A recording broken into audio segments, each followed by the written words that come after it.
तर आज करणार आहोत वाटाण्याची उसळ. वाटाणे भिजत घातलेले, ते शिजून घेतल्यात 2 शिट्ट्या काढून. तर साहित्य बघूया याच्यासाठी काय. तर इथे कढीपत्ता घेतला आहे, 2 मोठे कांदे घेतले आहेत, टोमॅटो घेतला आहे कापून, घरचे तिखट, हिंग, हळद, किचन किंग मसाला आणि मीठ घेतलेलं आहे. इथे वाटण घेतलेलं आहे हिरवं. तर आपण आता सुरुवात करूया. तेल तापलेलं आहे आपलं, आपण कांदा टाकूया. कांदा परतून घेऊया. कढीपत्ता पण टाकायचा आहे कांद्याबरोबर. त्याला छान भाजून घेऊया इथं मस्त.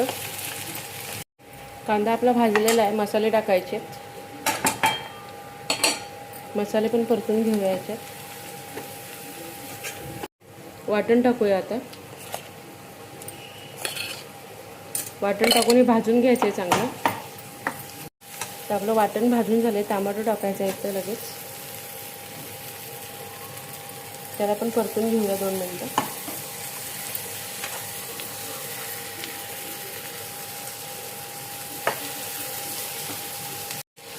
टोमॅटो आपला परतलेला आहे, मसाला पण परतलेला आहे.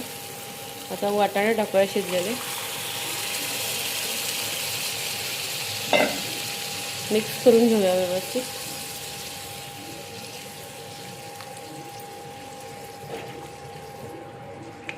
त्याला छान असं शिजवून घेऊया. ते थोडी साखर टाकते आता इथे.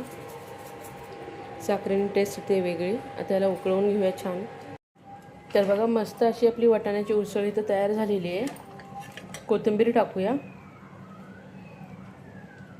एकदम मिक्स करून घेऊया परत. हे बघा छान आपली अशी वाटाण्याची उसळ तयार झालेली आहे इथं. तर मस्त इथं आपली वाटाण्याची उसळ तयार झालेली आहे. करून बघा, अशा पद्धतीने छान होते. जर तुम्हाला माझी रेसिपी आवडत असेल प्लीज लाईक, शेअर आणि सबस्क्राईब करा.